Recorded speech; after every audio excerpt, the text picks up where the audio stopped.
Welcome. Thank you so much for joining today's short webinar. My name's Jasmine. I'm speaking on behalf of Clariant, and today we're going to be diving into clean beauty in terms of what it really means to our consumers and our contemporary consumers, and how that implicates formulations and the ingredients that then go into these formulations. Now, before I get started, I'd just like to draw your attention to the fact that you can, at any point through this webinar, ask any questions, ask for clarification on any information, should any of it not be clear, and that I really encourage you to do so. So please don't be shy. If you've got any questions, feel free to ask them. We'll even have some time at the end in which we can come in and address those questions. Great. Good. So now let's get started. And before diving into the details of any of this, I always like to take the big picture and think about what we're saying as a whole. So in other words, if you take only 3 things away from this webinar, let them be the following. The first is that clean beauty is a really broad concept that overall covers products that are safe for consumers, that are good for consumers, and that are good for the environment. But within that, clean beauty has so many little other trends, some that are emerging, some that are developing, some that are really quite well established. And so to address trends related to clean beauty, one needs to be granular in terms of which trend in particular they're trying to address. The second point is that ingredients can really be viewed as enablers of certain products and enablers of certain types of formulations. So in other words, ingredients should really be viewed as a toolbox to address certain trends. Finally, I'd like you to know that Clariant is really here and makes it our mission to really be able to provide formulators and brands with the right ingredients to make the right formulations for the trends that they're trying to address. So to start with, I'd like to provide you with a brief introduction on Clariant. Now, we are a specialty chemicals company headquartered in Switzerland, but we have offices and labs all over the world, and we do business on a global level. What this means is that we have a portfolio of personal care ingredients that, broadly speaking, includes actives, functionals, sensorials, and preservatives that we sell over on a global level to brands to include in their formulations. Now, what that means when we actually think about our product portfolio is that we talk about, ingredients that act in the same way as your retinols, your niacinamides, your vitamin C's, your UV filters, anything that really gives the product a specific characteristic or its function. That's really what we're talking about when we're talking about actives and functionals. But we don't just stop there. We also provide sensorial ingredients. So these are ingredients that really contribute to the look, to the feel, to the texture of a specific ingredient. And in addition to that, we provide preservatives. So these are the ingredients that go into formulations to actually ensure that they have a good shelf life, that harmful microorganisms don't grow in them, and that they're safe for consumers to use. Ultimately, we view ingredients as really the starting point for formulations and as the skeleton behind the making of some formulations. So we see it as really important, first and foremost, that we're transparent in terms of the way our ingredients are produced and in terms of their efficacy. But it goes beyond that. Since ingredients really form the starting point of creating and making new formulations, we also take really clear steps to ensure that our ingredients remain relevant. And the way in which we do this is through use of a trend catalogue and trend concepts, which I'd now like to explain to you. The way in which we work is that we work with different tools, different partners to identify what's happening on the market, both in a way that is specific to personal care and generally linked to consumers as a whole. Based on this, we develop a whole set of different trend concepts that populate and make up our trend catalogue. And they're really all about interesting predictions and relevant focus points in which we need to play and in which our ingredients need to be able to act. So we use our trend concepts to really provide a framework as to how our ingredients could be used. To give you some examples of the way in which we do this, what we do is we identify certain trends. So take, for instance, the skinification of hair care, which really focuses on the fact that scalp care is becoming a much more prominent part of hair care. What we do is we develop specific formulations that include Clariant ingredients. So in this case, we developed a restorative scalp serum that combines some of our actives that are really good for skincare to make a scalp-focused formulation. Another example would be our tinted mineral stick, which really links to this concept of active beauty. Now, with the trend, what we'd noticed was that consumers were really looking for on-the-go, easy-to-use format products. So we used our Clariant ingredients to develop a specific formulation that addressed this trend. The point of having our different trend concepts is really twofold.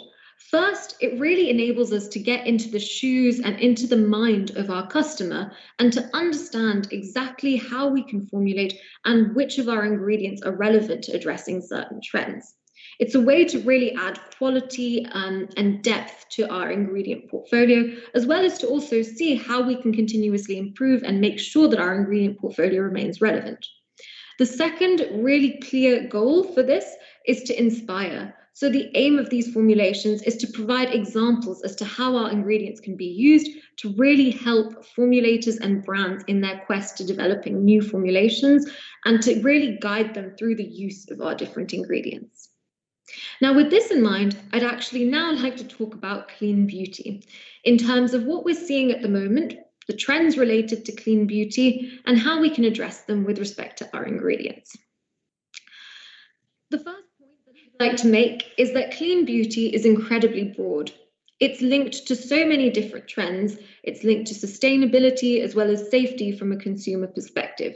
So to give you a bit of an example of this and an example of the different trends to which it links, we could look at the rising importance of packaging. So, for example, in this case, clean beauty could be linked to formulations that lend themselves to sustainable, non-plastic packaging materials.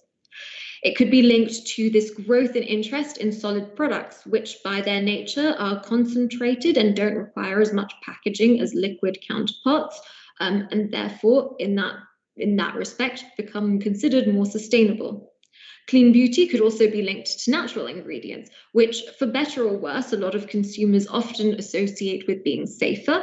But going deeper than that, natural ingredients are often associated with being collected from renewable resources and therefore make consumers feel better about the use of their personal care products.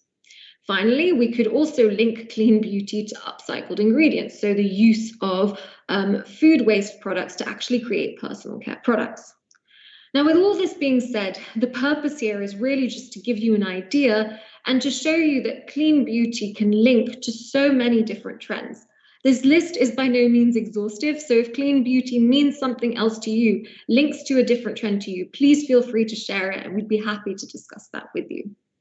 But with this in mind, what's also really important is that to address clean beauty, it's very important to zoom in on the specific trend you're trying to target. So, in this case, what I'd like to talk about are solid products and natural formulations. So let's dive into a little bit more about what those trends actually are and how they can be addressed. Firstly, to understand the kind of concept behind solid products, what we need to do is really understand the background behind liquid products and why solid products are being pushed as an alternative to liquid products and why they're so important to a clean beauty consumer. So thinking about this generally, the logic here is that liquid products consist mainly of water. Usually they're between 80 to 85% of water. So taking a look at a liquid shampoo, a liquid conditioner, even certain moisturizers and body washes consist for the most part of water. In terms of implications, what that means is first and foremost that these liquid products really require and use a lot of water in their making. But it goes a bit deeper than that, because since a huge part of the product volume comes from water, what essentially ends up happening is that you've got a relatively large product volume considering the amount of active and functional component in each formulation, which requires more packaging and very often actually requires plastic packaging for containment and for maintaining hygiene. What we also see with liquid products is a clear drawback in the fact that they're not as suitable for e-commerce, partly due to the large product volumes, but also because liquid products are naturally more prone to spillage. So a clean beauty consumer keeps the following and keeps the above points in mind, which is why we now see a huge rise in solid products and solid formulations, which offer very clear-cut advantages to each of the drawbacks of liquid formulations. First and foremost, let's take the example of packaging. A solid product is, by definition, a concentrate. So for the same amount of use, you have a lower volume of product. Some of our internal calculations estimated that usually you're cutting the volume of your product down by about 60%, which means that you actually, just by definition, require less packaging for a solid product and for the same amount of use of the product. But what we could also say is that solid products tend to lend themselves a lot better to more sustainable and alternative packaging materials like cardboard or cork. Now, of course, the second clear advantage is that a solid product doesn't really require as much water in its making. So that's another clear sustainability advantage. Finally, what we also see is that solid products tend to lend themselves a lot better to the demands of e-commerce due to their lower volumes, but especially due to the fact that they're much more easy to transport. So there's something that would be really useful looking forwards and moving into the future as e-commerce becomes more relevant. Ultimately, what we can expect to see here is that clean beauty consumers who are becoming more educated and really thinking through their product formats are going to and are already shifting much more towards looking for solid alternatives to their liquid products. What I'd now like to talk about is the second trend and something else that we really see on the level of clean beauty consumers, which is the fact that consumers are really taking a much more focused and specific interest in the ingredients and the ingredient content behind each of their formulations. So we've seen this huge rise in the use of ingredient-focused apps that work by actually providing consumers with a breakdown of the ingredients that are contained in each of their formulations, or in each rather of the products that they're using. Consumers use these apps and actually make purchasing decisions based on them. We've also seen huge popularity of so-called skinfluencers. So people such as Hiram with millions of followers on YouTube and on TikTok. But what he does, and what a lot of these skinfluencers actually do, is actually provide clarity on the ingredient level when they're reviewing a certain product. So they don't just explain what the product does, but they take a look at what ingredients are contained in the product and give this information to consumers. I think just the huge following is an indicator of the fact that consumers are really responsive and interested to find out more about the ingredients. And finally, what we see here is great popularity and great effectiveness, really, of products that, of brands that actually have products that put ingredients first and that put ingredients at the forefront of their offering. So ultimately, what we're seeing here is that consumers are becoming much more educated on the level of ingredients that are contained in their formulations. And this is something that has been rising for years and is continuing to rise. With this in mind, what's really quite interesting is to think about certain other challenges that then formulators and brands face. And one in particular that's quite interesting is the challenge of preservatives. So preservatives essentially are really crucial to ensuring product hygiene. So they're really there and included in cosmetic ingredients to basically make sure that harmful microorganisms don't grow in products, particularly products that are touched with hands, so used, applied, and opened.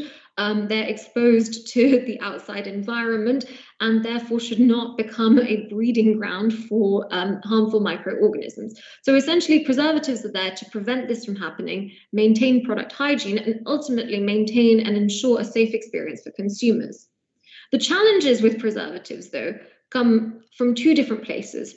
Firstly, from a regulatory perspective, where for product safety, a lot of preservatives are banned in some places, or only select preservatives are allowed to be used. So for example, if we take the EU, only 50 specific preservatives are allowed and approved to be used. But with respect to this, there are concerns about the effectiveness of some of these preservatives, and there are restrictions about the amount of each preservative that can be used. So in short, what it means is that formulators are really restricted in terms of what they can use, which preservatives they're allowed to use, and the quantity of preservative that they're really allowed to use.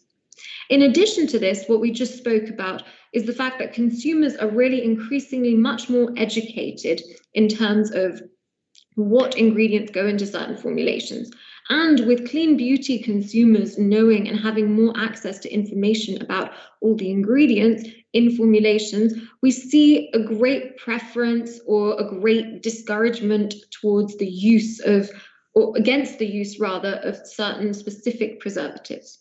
So as a result of this, what we see is formulators and brands facing a challenge of trying to provide safe products that don't go bad, that are usable for consumers, but that also make consumers feel safe and that really meet the regulatory requirements that are truly essential to being able to make a product that is really safe from all different angles. Now, with this in mind, what I'd now like to talk about is the way that ingredients can be used as tools to address certain trends. I'm going to use the examples of the solid formats and the preservatives, as we've mentioned, and we'll provide you with some examples of Clariant ingredients and approaches to resolving some of these issues. First, we've got the concept of solid formats. Now, the core part of solid formats is that what needs to happen to enable solid formats is that ingredients that actually permit alternatives to ingredients that actually permit the creation of products that are alternatives to the traditionally liquid products. So in other words, ingredients that permit the creation of solid shampoos and solid conditioners need to be made accessible. We do this at Clariant by providing, for example, a solid anionic surfactant or a solid wax. The anionic surfactant is perfect for use in solid shampoos, and the solid wax provides emolliency and conditioning properties, meaning that it can be used as a conditioner. The idea here is to really think about what types of products formulators will be looking to make. So in this case, alternatives to products that are liquid products, and to really put the right ingredients that are useful for this at their fingertips. So ingredients that are not just solid ingredients, but actually provide the use that formulators are looking for. Next, when we're talking about the preservative challenge, we also think about how we can use ingredients to really help formulators here. So one example of a way in which we've done this is by creating a new preservative booster. Now, the way that the preservative booster works is actually quite interesting, because what it does is it boosts quite literally the effectiveness of preservatives used in formulations, therefore meaning that the amount of preservative used in formulations can be reduced by quite a high amount. So in other words, what we do is we make it possible for formulators to use preservatives in small quantities, just as they need to comply with certain regulations, and to really ensure that consumers feel safe in terms of the products that they're using. What we also do here is we make sure that our preservative boosters are natural and renewable, so that we can really make sure that if products need to be natural and need to be having a high renewable carbon index and so on, our preservatives can really ensure that that is maintained throughout the product consistency. Overall, these are just two examples of ways in which ingredients can be used to really enable certain trends and enable clean beauty. But in short terms, the way in which we typically work is that we become quite granular in terms of the trends that we're trying to address, and we think about how our ingredients can actually enable this further. Moving forwards, I would just like to mention that this is something that we continuously do at Clariant. So really, if you'd like to stay up to date with some of our recent and upcoming events, rather, please stay in touch. We are launching new ingredients, and we launch them regularly. We also have the launch of Beauty Forward, which is our trend catalogue, which really summarizes the important trends that we're going to see for this year, and provides links to specific ingredients and formulations in terms of how we can address them. Finally, we're also launching what we like to call our customer platform. It's essentially a platform that puts all of the information, including news, updates, as well as ingredients and formulations formulations directly at your fingertips to really ensure that we can be transparent in terms of the availability of our products. Thank you again so much for listening and making it to the end of this. If you have any questions or would like to stay in touch, please feel free to email me. I'd be more than happy to hear from you. And otherwise, feel free, follow our social channels, Clariant, so on Twitter, Instagram, and LinkedIn for more updates. Thanks again. Bye.